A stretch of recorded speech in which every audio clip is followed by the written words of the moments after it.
امام جعفر صادق فرماتے، سلوات پڑھتے محمد والے، اے انسان، القلب، یہ تیرا دل حرم خدا ہے۔ خدا کہتے ہیں میں آسمان کی بلندیوں میں صرف نہیں ہوں، میں کعبۃ اللہ میں صرف نہیں ہوں، میں ہر جگہ پر ہوں، مگر میرا گھر مومن کا دل ہے، دل ہے، قلب کے لیے۔ اور اس سے پہلے عزم، یعنی ارادہ انسان کا مضبوط ہو۔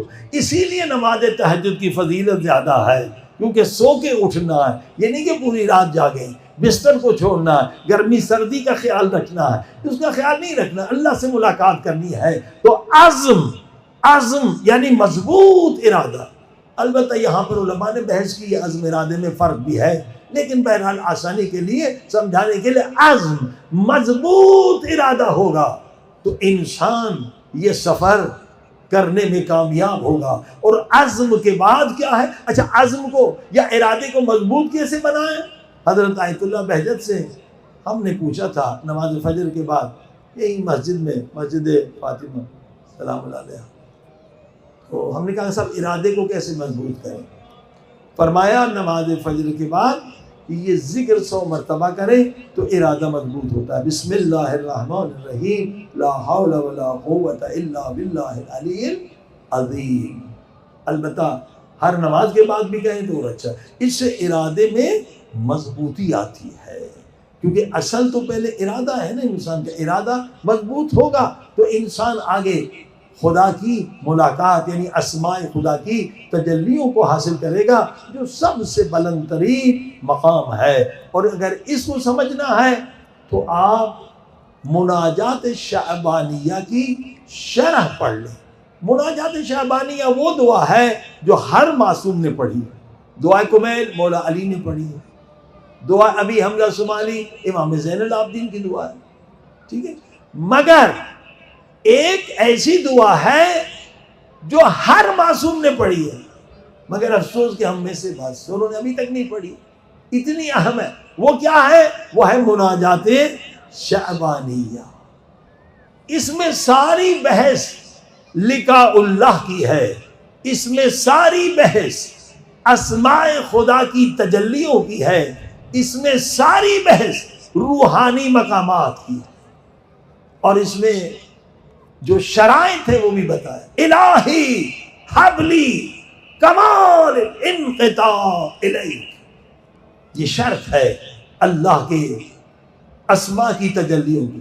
اے خدا، پوری کائنات سے کٹ کر فقط میں تیرا ہو جاؤ، پوری کائنات سے کٹ کر، معصوم بتا، یعنی کائنات میں کسی میں امید نہ رکھیں کہ یہ بادشاہ ہے، وزیر ہے، امیر ہے، یہ میری مدد کرے گا، یہ شرک ہے۔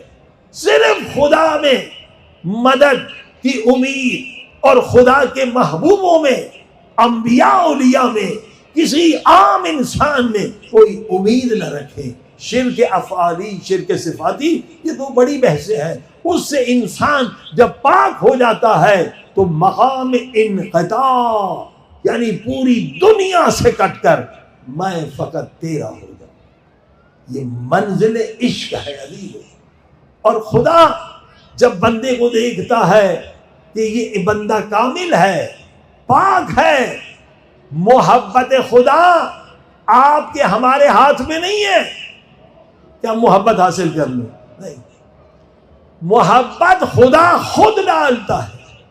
اور کب ڈالتا ہے؟ جب ہم پاک ہو جاتے ہیں، شرک سے پاک ہو جاتے ہیں، گناہوں سے پاک ہو جاتے ہیں، جہالت سے پاک ہو جاتے ہیں، جب ہماری عقل کامل ہو جاتی ہے تو اللہ محبت کا نور ڈالتا ہے۔ مثال دو، مثلا میں ایک برتن آپ کے سامنے لے آؤں جو نجس ہو، میں آپ سے کہوں اس میں ذرا دودھ ڈال دیں، آپ دودھ ڈالیں گے؟ نہیں ڈالیں، مولانا گناہ ہوگا، عقل کے خلاف، پہلے برتن کو پاک کریں، دودھ پاک ہے، میں نجس برتن میں کیسے ڈالوں؟ جب آپ جیسا عام انسان، مجھ جیسا عام انسان ایک نجس برتن میں پاک دودھ نہیں ڈالتا تو اللہ پاک ہمارے نجس دل میں، گنہگار دل میں اپنی محبت کا نور کیسے ڈالے؟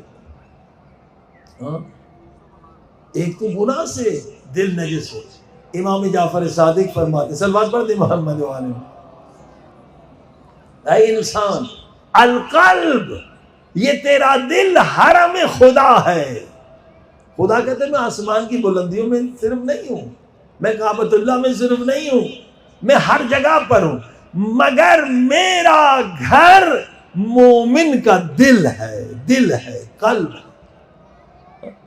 امام صادق علیہ السلام فرماتے مومن کا دل حرم خدا ہے، حرم خدا. تو غیر کو نکال، غیر کو نکال تاکہ اللہ کی محبت آئے. اگر دولت کی محبت ہے تو غیر ہے، اگر ریاست کی محبت ہے غیر ہے، اگر اولاد کی محبت ہے غیر ہے.